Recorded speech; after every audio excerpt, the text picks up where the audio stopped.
చిత్తూరు జిల్లా పుంగనూరులో మాజీ మంత్రి పెద్దిరెడ్డి రామచంద్రారెడ్డి పర్యటించారు. ఈ పర్యటనలో కోటి సంతకాల పోస్టర్ను ఆవిష్కరించారు. మెడికల్ కాలేజీల ప్రైవేటీకరణపై తీవ్ర వ్యాఖ్యలు చేశారు.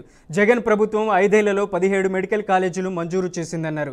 ఈ నెల 12న అన్ని నియోజకవర్గాల్లో కోటి సంతకాల కార్యక్రమం నిర్వహించి సేకరించిన సంతకాలను గవర్నర్కు సమర్పిస్తామని పెద్దిరెడ్డి రామచంద్రారెడ్డి తెలిపారు.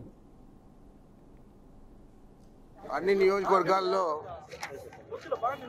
నియోజకవర్గాల కేంద్రాలలో ఈ కోటి సంతకాల ఉద్యమం 12వ తేదీ జరగబోతూ ఉంది. దాన్ని పురస్కరించుకొని ఈరోజు మనం ఒక పోస్టర్ కూడా రిలీజ్ చేయడం జరిగింది. మీకంతా కూడా తెలుసు, జగన్మోహన్ రెడ్డి గారు ముఖ్యమంత్రిగా కేవలం 5 సంవత్సరాల కాలంలోనే 17 మెడికల్ కాలేజీలు ఏకకాలంలో మంజూరు చేసి చాలా వరకు పూర్తి చేస్తే కేవలం 5,000 కోట్లు పూర్తి చేస్తే ఖర్చు పెడితే 17